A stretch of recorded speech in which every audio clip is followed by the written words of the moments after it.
kita belajar gimana caranya kita bisa menjadi saksi Kristus yang semakin maksimal. Dan ternyata kalau pengen jadi saksi Kristus yang maksimal, kita bukan cuma harus jago ngomong, Bapak Ibu teman-teman. Kita jago ngomong, skill komunikasi bagus, tentu itu baik ya. Tapi di tengah itu semua jangan lupa, yang namanya karakter itu gak kalah penting. Nah, jadi untuk kita menjadi saksi Kristus, kita bukan cuma skill komunikasinya harus bagus, tapi yang namanya karakter itu juga penting loh Bapak Ibu. Setuju? Kita lihat ayatnya pada Titus 2 ayat 7-8 dikatakan seperti ini oleh firman Tuhan. Tapi kamu jadilah teladan di dalam berbuat baik. Jadi orang yang jujur dan bersungguh-sungguh, jadi orang yang sehat dan tidak bercela, supaya musuhmu akan menjadi malu karena tidak ada hal-hal buruk yang mereka bisa sebarkan tentang kamu. Jadi ternyata lewat Titus 2 ayat 7-8 ini kita diingatkan untuk menjadi orang-orang yang karakternya juga benar. Karena kalau kita ngomongnya bagus tapi karakternya jelek, orang juga gak mau percaya sama kita. Bener gak? Kalau misalnya orang-orang pengen beneran mengenal Kristus lewat kita, bukan cuma kita pengajarannya harus bagus, tapi karakternya, cara hidup kita sehari-hari juga harus serupa dengan Yesus Kristus. Nah makanya hari ini kita belajar sama-sama 5 poin tentang memiliki karakter Kristus supaya kesaksian kita beneran powerful dan penuh dengan kuasa. Kita mulai dengan poin yang pertama. Kita sama-sama mencatat ya Bapak Ibu semuanya. Poin yang pertama, karakter yang harus kita punya adalah jujur. Coba semua katakan jujur. Pada Amsal 11 ayat yang ketiga dikatakan seperti ini. Orang yang jujur dipimpin oleh ketulusannya. Tapi orang yang pengkhianat akan rusak oleh kecurangannya. Jadi yang namanya kejujuran ini penting banget. Aku mau kasih sedikit cerita.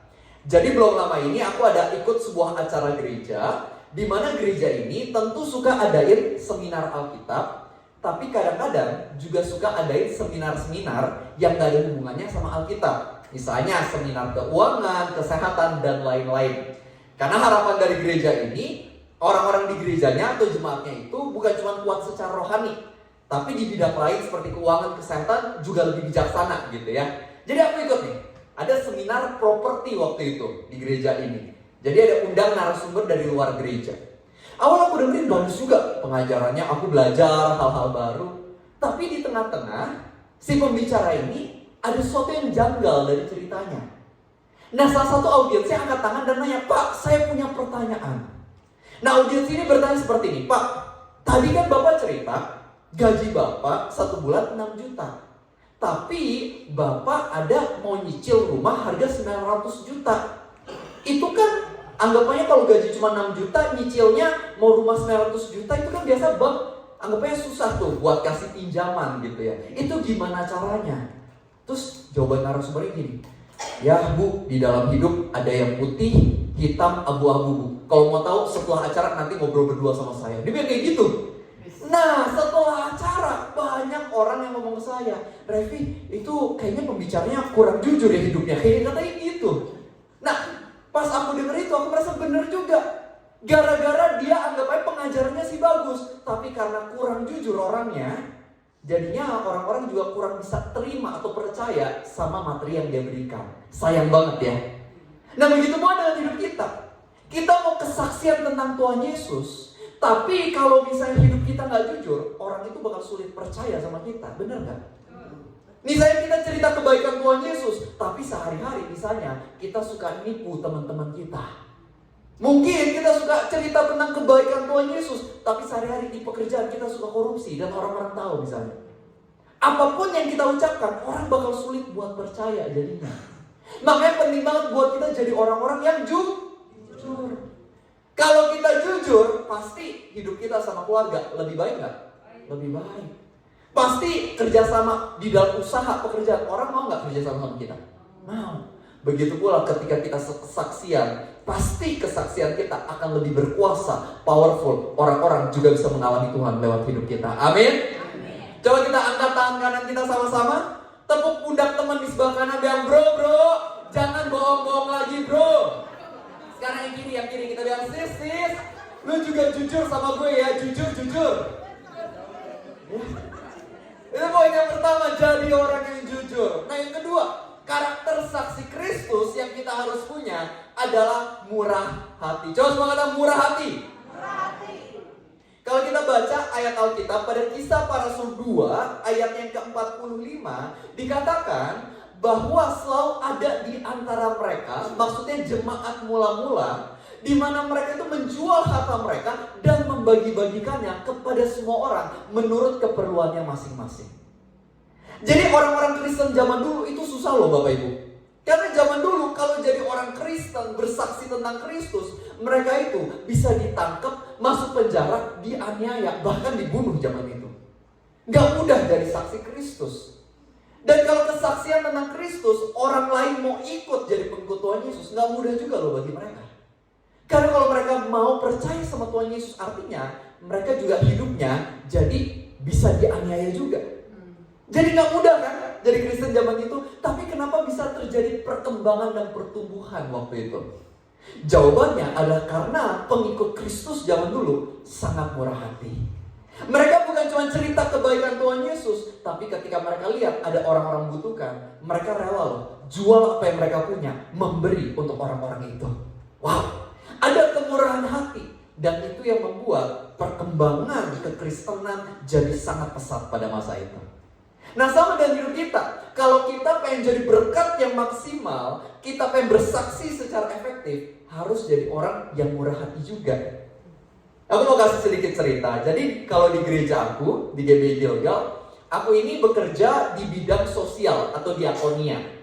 Jadi suka ngebantu orang-orang susah. Nah ada sebuah kejadian waktu itu, saya datang ke sebuah sekolah kolong jembatan.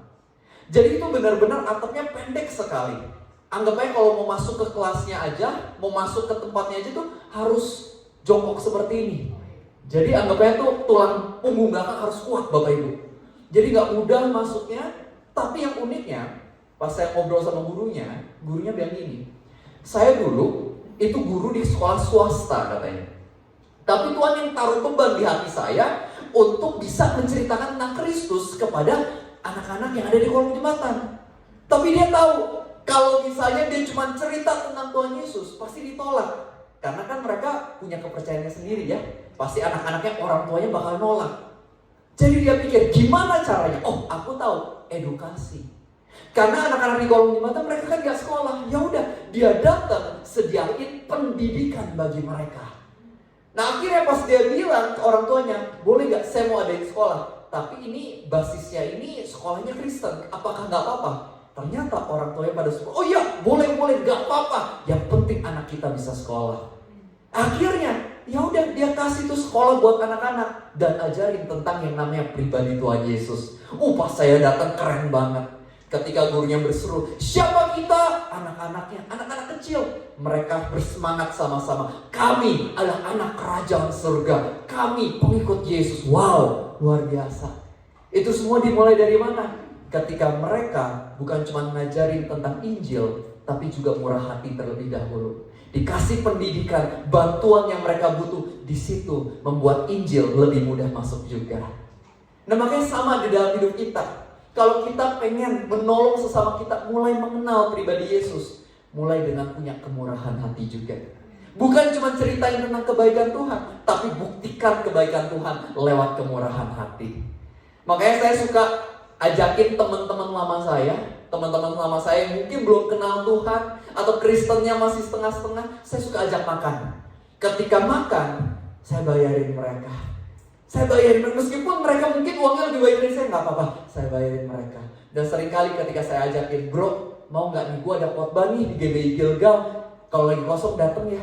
Banyak loh di antara mereka yang, oke, siap bro, gue bakal datang. Kenapa mereka mau datang? Karena aku udah terlebih dahulu murah hati sama mereka. Ketika aku peduli sama mereka, mereka juga hatinya lebih terbuka untuk dengar tentang Tuhan Yesus lewat mulut aku. Nah sama halnya dengan kehidupan teman-teman, ingat baik-baik, they don't care how much you know until they know how much you care. Mereka gak peduli apa yang kamu tahu sampai mereka lihat ada kasih yang kamu tunjukkan ke kehidupan mereka. Makanya di dalam hidup kita kalau mau jadi saksi Kristus, jangan cuma jago ngomong, tapi marilah jadi orang yang suka memberi dan melayani. Ada amin? Jadi kita tepuk tangan buat Tuhan kita. Kita angkat tangan kanan kita sama-sama. Coba tepuk pundak teman di sebelah kanan kita. Kita bilang, bro, jangan pelit-pelit lagi bro. Sekarang yang kiri bilang, sis. Ayo bro, memberi. Ya. Itu poin yang kedua ya, karakter murah hati dibutuhkan seorang saksi Kristus. Yang ketiga yang bisa kita pelajari adalah kita butuh yang namanya kerendahan hati. Coba semua bilang rendah hati. Pada Amsal 11 ayat yang kedua dikatakan seperti ini. Ketika keangkuhan tiba juga cemooh. Tetapi hikmat ada pada orang yang rendah hati. Coba Bapak Ibu di sini pengennya punya cemooh atau hikmat? Hikmat kan? Kalau mau punya hikmat harus stay humble, tetap rendah hati, jangan sombong. Kalau misalnya orang sombong itu biasanya malas belajar, benar nggak? Kalau orang udah sombong merasa gue udah pinter, tapi orang yang rendah hati akan terus-menerus menimba ilmu karena dia tahu ada hal-hal baru yang bisa dia pelajari. Kita kan mau bersaksi tentang Tuhan Yesus butuh pengertian yang benar ya. Nah makanya kita perlu banyak belajar. Orang rendah hati banyak belajar, pasti kesaksiannya juga lebih mudah diterima, dimengerti orang lain. Dan juga orang yang sombong biasa apa? Gak mau terima masukan. Ketika dikasih masukan sama sesama langsung baper. Bapak Ibu tahu baper itu kayak gimana? Tahu ya? Nah biasanya ketika dikasih masukan langsung ngambek, langsung gak mau datang lagi. Kadang-kadang gitu ya. Nah kita jangan kayak gitu. Marilah kita jadi orang yang rendah hati. Rendah hati artinya dikasih masukan mau dengerin, mau bilang thank you ya buat masukannya. Saya sampai hari ini tetap belajar untuk jadi orang yang mau terima masukan. Baru aja minggu lalu saya khotbah di gereja saya GBI Gilgal.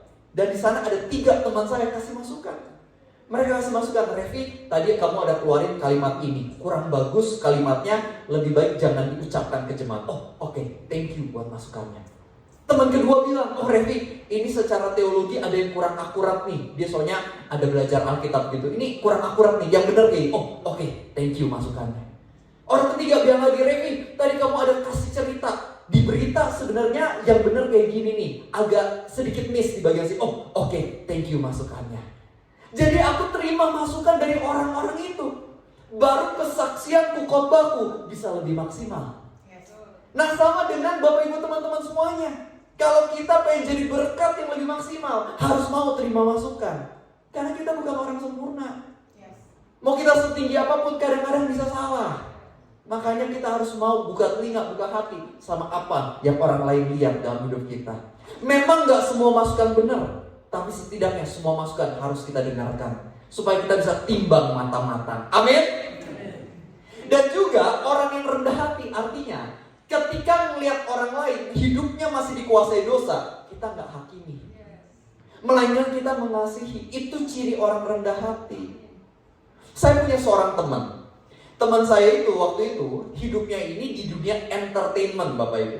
Jadi hidupnya tuh banyak sekali dosa-dosa yang dia pelihara. Tapi pada suatu hari dia merasa Tuhan menyentuh hati dia lah. Jadi dia punya rasa penasaran pengen datang ke gereja waktu itu. Jadi dia datang ke sebuah gereja dekat rumahnya dia. Tapi ternyata yang terjadi gak sesuai harapan dia. Dia bukannya merasa disayang, tapi dia malah merasa dihakimi. Karena dia punya tato naga pada tubuh dia. Dan habis itu orang-orang di gerejanya jadi ngomongin dia, jadi gosipin dia, jadi nyindir-nyindir dia. Dan itu membuat dia merasa gak nyaman. Dan akhirnya gak mau datang ke gereja itu lagi. Dan pas aku dengar itu aku sedih juga ya. Seharusnya gereja menjadi tempat orang merasa disayang, bukan malah dihakimi. Dan di sana aku melihat bagaimana kerendahan hati itu penting banget loh. Orang rendah hati ketika melihat orang berdosa, gak menghakimi. Tapi justru dia melihat orang ini keadaannya sama kayak aku dulu. Dan kalau aku dulu diselamatkan Tuhan, aku juga pengen dia diselamatkan Tuhan. Nah itu orang rendah hati. Kita lihat aja kisah di Alkitab pada Yohanes 8. Diceritain waktu itu, ada seorang wanita yang ketahuan berzinah Bapak Ibu. Orang Farisi bawa wanita ini ke hadapan Yesus. Dan mereka bilang, Yesus, apa yang harus kami lakukan kepada wanita yang ketahuan berzina ini? Menurut hukum Musa, kita harus lemparin dengan batu. Bagaimana menurutmu? Tuhan Yesus bilang ini, barang siapa tidak berdosa, silahkan lempar batu yang pertama. Akhirnya orang-orang sana mulai sadar diri yang berdosa. Mereka tinggalin batu mereka dan mereka tinggalin tempat itu. Sampai akhirnya tersisa tinggal Yesus sama wanita ini. Dan Tuhan Yesus bertanya, "Hai wanita, di manakah orang-orang yang hendak menghakimimu?" Dan di situ wanita ini bilang, "Tidak ada Tuhan." Kata Yesus, "Demikian pula aku tidak menghakimi kamu. Sekarang pergilah dan jangan berbuat dosa lagi." Ini menarik banget. Orang-orang Farisi, mereka yang gak layak menghakimi, maunya menghakimi. Sedangkan Yesus yang sebenarnya layak menghakimi, gak mau menghakimi. Nah, bagaimana dengan kita, Bapak Ibu teman-teman? Kita yang mana? Mau jadi kayak orang Farisi yang dikuasai oleh kesombongan rohani, atau menjadi seperti Tuhan Yesus yang penuh kerendahan hati? Bahkan Tuhan Yesus bukan hanya menunjukkan kasih karunia buat wanita ini, tapi untuk setiap dari kita. Ketika kita berdosa, Tuhan Yesus yang merupakan pemimpin kerajaan surga, rela tinggalin surga, datang ke dunia yang hina jadi manusia untuk mati di atas kayu salib menebus dosa-dosa kita. Kurang rendah hati apa lagi?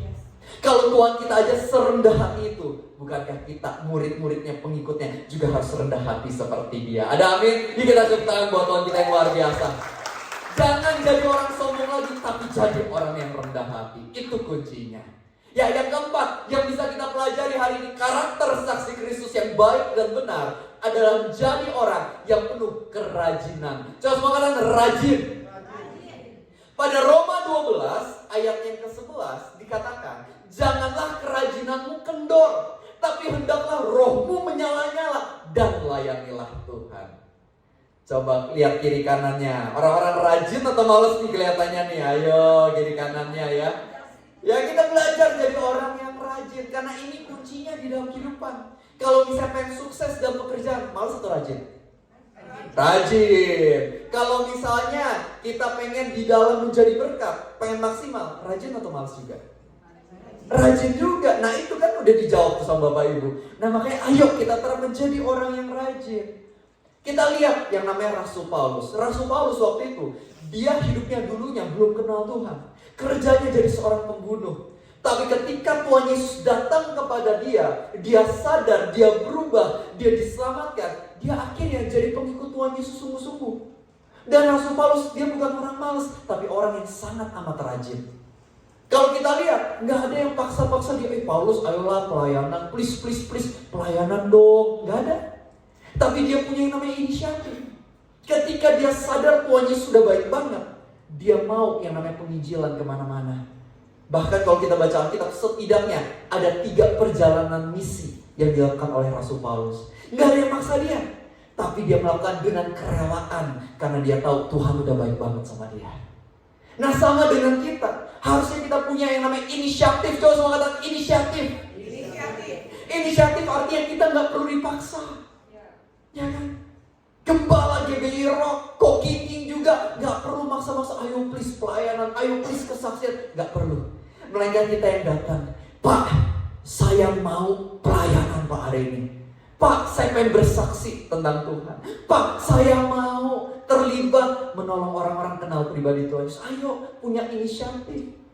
Pak Ambi kok ini nggak perlu minta lagi, tapi kita yang tawarkan diri. Kenapa? Karena kita udah mengecap kasih Tuhan dalam hidup kita. Bapak Ibu pernah nggak di sini yang makan di restoran atau kafe, terus kita foto makanannya? Pernah? Pernah boleh lihat tangan-tangannya? Wah, banyak juga ya. Tiba-tiba kan kita jadi kayak food blogger ya nggak? Di foto, kita post ke Instagram story. Kalau menurut aku sih ini 9 dari 10. Chewy banget dan rasanya manis. Di akhirnya ada pahit dikit-dikit kan gitu ya. Kita tuh kayak food blogger banget. Pertanyaannya, kita dibayar nggak sama chefnya? Kita dibayar restorannya nggak? Ih, kok kita mau ngepost di story kita? Karena kita merasa enak banget makanannya, bener nggak? Nah, kalau misalnya makanannya kita bersaksi, masa kita yang udah diselamatkan oleh Tuhan kita harusnya masuk neraka jadi masuk surga, masa sih kita nggak mau kesaksian? Ayo, nggak perlu dipaksa, kita ceritain Tuhan Yesus udah baik banget bagi kehidupanku. Amin. Jadi marilah kita punya kerajinan. Yang namanya kerajinan juga dipertahankan Bapak Ibu. Jangan cuma rajin di awal. Karena saya kenal banyak orang yang cuma dulu pernah rajin. Mantan rajin Bapak Ibu. Oh dulu rajin sekali, yang namanya komunitas rohani, pelayanan, bersaksi rajin banget. Sekarang udah gak ada kerajinan sama sekali. Nah jangan sampai kita kayak gitu. Marilah kita dipertahankan rajinnya. Kalau dulu rajin, sampai sekarang, bahkan sampai akhir hidup kita rajin, gak kasih kendor. Amin. Amin. Marilah kita jadi orang rajin. Itu adalah poin yang keempat. Coba kita angkat tangan kita sama-sama. Tepuk pundak teman di sebelah kanan yang bro. Jangan malas-malas lagi bro. Sekarang yang kiri kita bilang sis, lu juga rajin. Itu yang keempat, punya yang namanya kerajinan. Yang kelima, yang bisa kita pelajari hari ini adalah pantang menyerah. Coba semua katakan pantang menyerah. Di dalam kita mau bersaksi tentang Tuhan, pasti akan ada yang namanya tantangan-tantangan yang menggoda kita buat berhenti dan putus asa. Pada 2 Tawarik ke-15 ayat 7, firman Tuhan mengatakan seperti ini. Tapi kamu kuatkanlah hatimu. Janganlah semangatmu menjadi lemah, sebab ada upah bagi usahamu. Seringkali kita mungkin udah mulai yang namanya bersaksi atau melayani Tuhan, tapi di tengah itu semua kita berhenti. Yang pertama, karena ada tantangan yang berat di tengah prosesnya. Mungkin keadaan kita terjadi yang namanya masalah demi masalah, dan itu yang seringkali bikin kita jadi putus asa dan berhenti. Aku pengen ngajak kita melihat ayat Alkitab yang aku suka banget dari Filipi 4 ayat 4. Di mana Rasul Paulus mengatakan, bersukacitalah senantiasa di dalam Tuhan. Ku katakan sekali lagi, bersukacitalah. Rejoice in the Lord always. Bapak Ibu, yang menariknya, ketika Rasul Paulus nulis ini, dia bukan lagi di pantai, bikin sandcastle, main ombak. Enggak. Dia bukan lagi naik gunung, terus foto-foto, selfie, bagus pemandangannya. Dia bukan lagi di mall, lagi shopping, atau mungkin lagi makan bakso, enak baksonya. Enggak. Pas dia ngomong ini, dia lagi di penjara, Bapak Ibu. Di penjara enak atau gak enak? Ih, kok pada tahu semua sih ya? Mungkin belum pernah masuk, tapi kita sepakat yang namanya penjara gak enak ya kan? Tapi kenapa meskipun dia dalam penjara, Rasul Paulus bisa memotivasi orang yang di luar penjara. Aneh ya, unik ya. Kok bisa sih? Dia penuh antusias, semangat terus bersaksi dan jadi berkat. Dia katakan pada kalimat yang disampaikan, dia bilang bersukacita di dalam Tuhan. Bukan bersukacita di dalam uang, popularitas, jabatan, enggak. Tapi di dalam Tuhan. Dalam kata lain, semangat kita untuk jadi berkat gak ditentukan oleh keadaan, tapi ditentukan oleh pengenalan dan pengenalan akan Tuhan. Ketika Rasul Paulus sungguh-sungguh kenal sama Tuhan, di situ ada semangat yang berapi-api sehingga dia terus jadi berkat bahkan ketika keadaannya gak enak. Nah sama halnya dalam hidup kita. Aku mau kasih sebuah gambar, tim multimedia bisa bantu aku. Ini adalah sebuah gambar dari seorang anak muda dari Amerika, namanya adalah Marky. Dan Marky ini, dia punya sebuah penyakit yang sangat amat langka Bapak Ibu. Namanya adalah butterfly skin disease. Jadi manusia biasa itu kulitnya ada 7 layer. Ada berapa layer? 7. Marky, layernya kulitnya cuma ada 1 layer. Dalam kata lain, tipis banget kulitnya. Kegesek sedikit aja langsung lecet berdarah. Makanya Marky itu bahkan gak bisa jalan Bapak Ibu Saudara. Karena kalau misalnya kakinya menyentuh lantai, itu kegesek berdarah kakinya. Makanya kemana-mana didorong pakai kursi roda. Bahkan kita lihat tubuhnya penuh dengan borok, penuh dengan darah. Karena tubuhnya itu benar-benar gak bisa kesentuh apa-apa. Tipis sekali. Tapi yang uniknya, orang tuanya bilang, Marky hobinya bukan mengeluh, melainkan bersyukur dan menyembah Tuhan. Pas ditanya, Marky, kok kamu bisa sih menyembah Tuhan di tengah keadaan kamu yang seperti ini? Marky bilang, karena aku tahu umurku di atas bumi paling cuma beberapa tahun. Nanti setelah itu aku meninggal. Tapi setelah aku meninggal, Tuhan Yesus akan membangkitkan aku dengan tubuh yang baru. Aku akan punya kekekalan bersama dengan Tuhan selama-lamanya. Makanya di atas bumi aku gak mau mengeluh, tapi aku mau terus bersyukur dan menyembah Tuhan. Wow, luar biasa banget. Dan kalau misalnya Marky aja di tengah penyakitnya bisa penuh antusias, jadi berkat seperti itu. Begitu pula dengan kehidupan setiap dari kita. Aku nggak tahu apa masalah tantangan yang kita hadapi hari ini. Mungkin ada masalah ekonomi, masalah kesehatan, aku nggak tahu. Tapi ketika kita sungguh-sungguh kenal Tuhan, kita akan tetap bisa jadi berkat meskipun keadaan kita lagi sulit. Ada amin? Amin. Nah juga di dalam hidup kadang-kadang kita mau menyerah, mungkin aja bukan karena tantangan, tapi mungkin aja kita mau menyerah di dalam hidup bisa juga karena kita punya dosa-dosa di masa lalu. Kadang-kadang bisa aja karena kita punya kesalahan, kegagalan di masa lalu. Kita berpikir, aku gak layak jadi saksi Kristus. Aku gak bisa jadi berkat. Gak ada masa depan indah buat aku. Kadang-kadang karena kita gak percaya sama pengampunan dosa dari Tuhan. Kita bisa melihat seorang tokoh Alkitab namanya adalah Petrus, Bapak Ibu. Petrus waktu itu, dia udah bilang ke Tuhan Yesus, Guru, mau semua murid yang lain, mereka mengkhianati kamu. Aku tidak akan mengkhianati kamu. Tapi apa yang terjadi? Singkat cerita, ketika Tuhan Yesus ditangkap, Petrus ikutin. Ada 3 orang nanya ke dia, bukankah kamu murid Yesus? Bukankah kamu murid Yesus? Jawab Petrus apa? Petrus pada enggak. Siapa tuh? Gua gak kenal. Bahkan kalau kita baca teks kita, pada pertanyaan ketiga, dikatakan Petrus ini sampai mengumpat dan juga mengutuk. Kalau kita baca transaksi aslinya, itu bukan artinya dia keluarin kata kutukan, habis itu ngakunya gak kenal. Melainkan artinya dia bahkan mengutuki Yesus itu sendiri untuk membuktikan dia bukan murid Yesus. Bayangin, dia bahkan ngejek-ngejek Tuhan Yesus di depan orang-orang. Boro-boro jadi saksi yang baik. Dia bahkan menjadi pengejek dari Tuhan Yesus waktu itu. Dan di sana ayam berkokok, matanya bertemu dengan mata Yesus, dan di situ dia sadar dia udah gagal, dia udah jatuh begitu dalam. Singkat cerita, Petrus dia kembali ke pekerjaan lamanya, jadi nelayan lagi. Dia pikir aku udah gagal, mana mungkin Tuhan Yesus masih bisa pakai aku jadi saksinya. Aku udah bobrok, aku udah mengkhianati dia. Tapi berita baiknya, Tuhan Yesus gak menyerah akan Petrus. Setelah Tuhan Yesus bangkit dari kubur, dia datang kepada Petrus. Dan dia bertanya pada Petrus, Simon Peter, Simon, apakah engkau mengasihi aku? 3 kali Tuhan Yesus tanya, apakah engkau mengasihi aku? Dan setiap kali Petrus bilang, ya aku mengasihimu. Tuhan Yesus bilang, maka gembalakanlah domba-dombaku.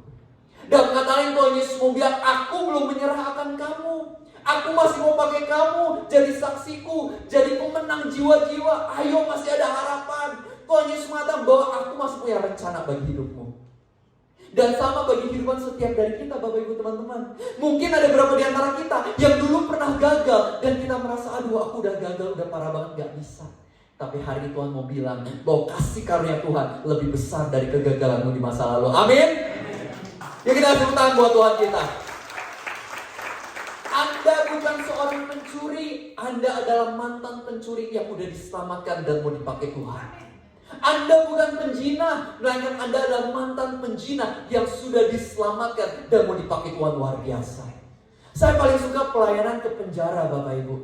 Karena di penjara, menarik loh, orang-orang yang penuh antusias. Kadang-kadang kalau misalnya saya ikut komunitas gereja, kalau misalnya saya, oke, siapa yang mau kesaksian hari ini? Tiba-tiba mengheningkan cipta semua, Bapak Ibu. Tiba-tiba langsung kan kepalanya tundukin ke bawah, gak ada yang mau eye contact, kan gitu ya. Kalau di penjara beda loh. Siapa yang mau kesaksian? Pada berebutan. Saya, gua dulu, kayak gitu loh. Mereka berebutan mau kesaksian. Kenapa? Pas aku ngobrol, ternyata banyak di antara mereka yang dulu hidupnya itu berantakan banget.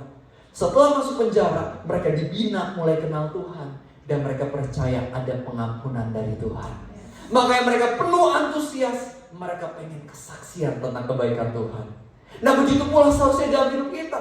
Kalau kita sadar kita udah diampuni dengan begitu luar biasa, ada Tuhan yang menyediakan surga buat kita. Seharusnya di dalam hidup kita, kita penuh antusias mau bersaksi tentang kebaikan Tuhan. Amin. Amin. Bapak Ibu, hari ini kita udah belajar 5 hal ya. Pemain keyboard boleh bantu aku. Jadi hari ini kita udah belajar yang pertama, bagaimana kalau kita menjadi seorang saksi Kristus yang maksimal, kita butuh yang namanya kejujuran. Kedua, kita butuh yang namanya kemurahan hati. Jangan cuma jago ngomong, tapi marilah kita bantu orang dengan apa yang kita miliki. Yang ketiga, kita belajar bagaimana kita harus menjadi orang-orang yang rendah hati. Jangan sombong, tapi jadilah orang-orang yang punya rasa peduli untuk orang-orang yang membutuhkan Tuhan hari ini. Yang keempat, kita belajar untuk terus rajin dan gak malas-malasan. Dan yang kelima, kita belajar buat pantang menyerah. Di dalam hidup kita, mari kita terus melakukan yang terbaik sampai akhir. Jangan berhenti di tengah jalan. Dan Bapak Ibu, saya mau tutup dengan satu cerita terakhir. Ini adalah sebuah true story. Jadi waktu itu ada seorang pendeta, namanya adalah Pastor David Wilkerson. Pastor David ini waktu itu tinggal di Amerika. Dia punya sebuah gereja yang baik. Pelayanannya semuanya lancar, semua baik-baik aja. Namun di tengah itu semua, pada suatu hari dia baca koran dan dia melihat berita ada anak-anak muda di New York yang mengikuti kehidupan gangster atau kehidupan malam, kehidupan yang penuh kekerasan. Ketika dia baca anak-anak muda di New York banyak yang ikut geng menjadi gangster, dia punya belas kasihan untuk anak-anak muda di New York ini. Jadi singkat cerita, Pastor David memutuskan dia pengen pindah tempat tinggal ke New York untuk melayani anak-anak gangster. Teman-temannya semua udah bilang, David, kamu jangan ke sana. Kamu melayani anak-anak gangster, kamu bisa ditusuk, kamu bisa dibunuh loh. Berbahaya sekali. Tapi Pastor David dia punya hati buat mereka. Jadi memutuskan untuk tetap pergi. Saat dia pergi, dia beneran melayani anak-anak gangster yang mungkin ada di gang-gang sempit, gang-gang gelap. Dia datang ke sana, dia melayani, dia penginjilan, dia kesaksian tentang Kristus di sana. Sampai suatu hari, dia ketemu dengan seseorang yang sangat amat keras, namanya Nicky Cruz. Nicky Cruz adalah anak muda yang paling jahat daripada teman-temannya. Dia adalah seorang yang bahkan rela menusuk orang lain, membunuh orang lain demi keuntungan pribadi. Ketika ketemu, Pastor David bilang kepada Nicky Cruz, I love you and Jesus loves you. Pas dengar hal itu, Nicky Cruz ini gak terima. Jadi dia ludahin wajah dari Pastor David Wilkerson. Tapi setelah itu Pastor David gak balas dengan kejahatan. Melainkan dia bilang lagi, I love you and Jesus loves you. Mau kamu cincang-cincang semua bagian tubuhku jadi bagian-bagian kecil, semua bagian tubuhku ini akan tetap mengatakan Tuhan Yesus sayang kamu. Ketika mendengar itu, Nicky Cruz makin kesel. Jadi ketika Pastor David mau adain sebuah KKR di kota New York waktu itu, Nicky Cruz datang. Tapi dia datang bukan untuk ikut ibadah, Bapak Ibu. Melainkan dia datang untuk mengacaukan acaranya. Tapi ketika Pastor David lihat, dia datang ke Nicky Cruz dan dia kasih kantong persembahannya. Dia bilang, Nicky, aku pengen ketika nanti sesi pengumpulan persembahan, kamu yang bantu kumpulin. Zaman dulu belum ada QRIS, Bapak Ibu, belum ada transfer, semuanya full cash lewat kantong persembahan yang dibagikan. Nicky Cruz bingung, ini orang gila ya. Dia emang gak tahu apa, gua nih gangster. Masa kantong persembahan dititipinnya ke gue, nggak salah gitu. Tapi singkat cerita ya udah, itu yang dilakukan oleh Pastor David dan ya udah itu yang dilakukan oleh Nicky Cruz. Dia kumpulin persembahan jemaat dan yang kekumpul uangnya gede banget. Teman-temannya bilang, wah Nicky kita kaya, ayo kita bawa kabur uangnya. Tapi Nicky Cruz bilang, enggak. Aku gak mau bawa kabur uangnya, aku mau balikin kepada Pastor David. Karena seumur hidupku gak ada orang yang pernah mempercayai aku sebagaimana Pastor David percaya sama aku. Dan mulai dari sana, Nicky Cruz ini mulai mau datang ke gereja, mulai mau dengar firman Tuhan, mulai dimuridkan, dan akhirnya bahkan menyerahkan diri dibaptis, jadi pengikut Tuhan Yesus, dan akhirnya menjadi seorang penginjil yang keliling dunia, menceritakan kebaikan Tuhan kepada banyak orang. And this is a true story. Ini kisah nyata, Bapak Ibu. Jika Tuhan bisa menggunakan kehidupan seperti Pastor David untuk memenangkan seorang Nicky Cruz, aku percaya setiap dari kita juga bisa dipakai Tuhan. Kuncinya bukan mampu atau gak mampu, tapi mau atau gak mau. Kalau kita mau dipakai Tuhan hari ini, kalau kita mau jadi saksinya, kalau kita mau belajar untuk punya karakter seperti Kristus, kita akan lihat bagaimana hidup kita akan penuh dengan arti. Hidup kita akan jadi berkat, hidup kita jadi saluran keselamatan. Banyak orang gak punya pengharapan, dia punya pengharapan baru lewat hidup kita. Semua yang bisa dimulai hari ini. Kuncinya hari ini sungguh-sungguh kenal Tuhan dan katakan ya pada panggilannya. Tuhan akan pakai setiap dari kita jadi perpanjangan kaki dan tangannya di atas bumi ini. Mari kita pejamkan mata kita sama-sama. Kita mau berdoa sama Tuhan. Tuhan Yesus, yang bersyukur untuk firman-Mu hari ini. Terima kasih Kau telah mengingatkan kami kembali akan panggilan yang begitu indah di dalam hidup kami. Kami berdoa agar ini gak sekedar jadi informasi yang kami tahu, melainkan sungguh-sungguh ada transformasi besar yang terjadi. Jika hari firman ini menyentuh hatimu, boleh gak Bapak Ibu kita letakkan tangan kanan kita di dada, dan pribadi lepas pribadi kita doa jujur sama Tuhan. Mungkin selama ini kita udah jarang banget kesaksian tentang kebaikan Tuhan.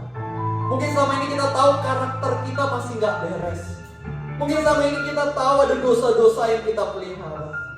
Hari ini adalah waktu kita jujur sama Tuhan. Tuhan, maafin aku Tuhan. Kalau selama ini aku lupa akan kebenaran. Maafin aku kalau selama ini aku lupain Tuhan. Tuhan tolong aku mulai hari ini aku sungguh-sungguh ikut Tuhan. Mulai hari ini aku pengen berubah punya karakter Kristus. Dan mulai hari ini aku pengen dipakai Tuhan lebih lagi. Jujur sama Dia. Tuhan kita mendengarkan dan Tuhan punya kuasa untuk menolong kita. Datang apa adanya, terbuka sama Dia. Dia adalah pribadi yang paling peduli sama kita dan punya rencana yang besar bagi hidup kita. Jujur sama Dia. Terima kasih ya Tuhan.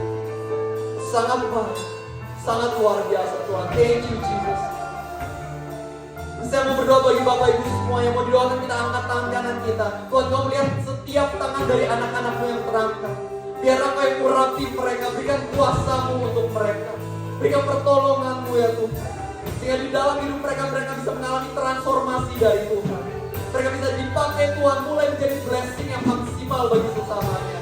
Lewat hidup mereka, teman-teman mereka diselamatkan, keluarga mereka diselamatkan, gereja-Mu dibangun Tuhan. Kami percaya ada mukjizat besar yang terjadi dalam hidup kami dan melalui kehidupan kami. Terima kasih Tuhan, Kau sangat baik, Kau sangat luar biasa. Bimbing gereja ini, biarlah kebangkitan rohani terjadi dalam kehidupan setiap dari kami. Terima kasih Tuhan, Kau sangat indah, Kau sangat luar biasa. Kami bersyukur kami di Tuhan yang ajaib seperti-Mu. Thank you Jesus. Terima kasih Tuhan, terima kasih Tuhan. Dan kami declare hari ini sama-sama, Jesus Christ, You are always more than enough. Di dalam nama Tuhan Yesus, semua yang percaya, mari kita sama-sama katakan amin. Kita tepuk tangan buat Tuhan kita. God bless you. Tuhan Yesus.